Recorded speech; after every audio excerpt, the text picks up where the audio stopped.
Sebagai business owner, teman-teman ngerasa nggak sih kalau ngerekrut karyawan itu susah atau sulit? Nah, kita akan bahas di video ini. 1-3 November ini aku akan ngadain acara Fast Track Team Dynamics Advance di Jogja.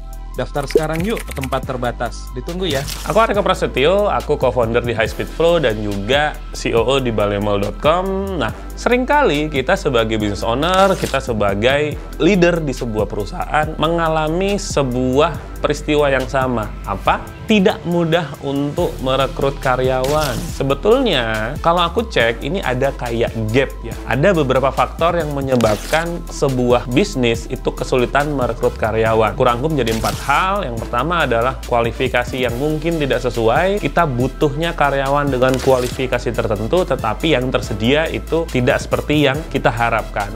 Atau memang di situ ada ketidaksesuaian ya antara apa yang dibutuhkan dengan apa yang tersedia. Yang kedua, persaingan yang ketat. Seringkali tanpa disadari kita juga bersaing untuk mendapatkan karyawan-karyawan yang bagus, yang A-player, yang pinter dengan perusahaan yang lain. Bayangkan ketika misal ada sebuah lowongan pekerjaan dari perusahaan yang bonafit dan disandingkan dengan lowongan dari perusahaan kita yang mungkin baru mulai, tentunya di sini akan ada ketertarikan karyawan yang bagus ke perusahaan yang lebih terkenal. Yang ketiga, perubahan ekspektasi. Kita perlu tahu bahwa Gen Z atau usia kerja sekarang itu tidak melulu ingin fasilitas atau gaji yang besar, tetapi mereka melihat dari sisi yang lain. Nah, kita perlu mengenali ini. Misal, kondisi pekerjaan atau kenyamanan dalam bekerja. Hal ini penting untuk kita ketahui sebagai business owner atau sebagai leader. Dan yang terakhir, yang keempat adalah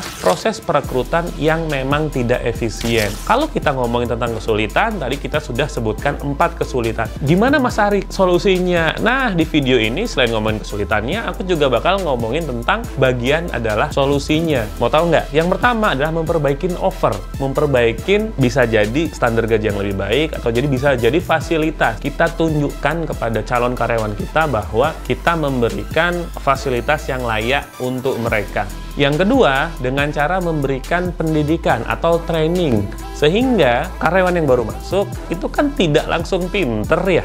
Dia perlu untuk diberikan pendidikan, diberikan training, di coach hingga bisa mencapai standar baik skill maupun non-skill yang kita inginkan. Yang ketiga, kita perlu membangun brand perusahaan kita. Bisa jadi dengan menghidupkan sosial medianya, membuat publikasi agar terkesan memang bisnis kita ini bukan bisnis abal-abal, bisnis yang beneran. Dan yang terakhir adalah memperbaiki proses perekrutan untuk mendapatkan talent-talent terbaik. Kalau ngomongin tentang proses perekrutan, di 1-3 November 2024 ini aku akan ada workshop Tim Dynamic Advance di Jogja. Perekrutan itu jadi salah satu materi yang akan dibahas dari A sampai Z. Aku akan bahas semua. Anda sebagai business owner pasti akan mendapatkan manfaat dan bisa langsung mempraktekkan apa yang diajarkan di workshopku nanti. Itu aja untuk video ini. Sampai ketemu lagi. Kalau ada pertanyaan, tanya aja di komentar. Aku Ariko Prasetyo. Ciao!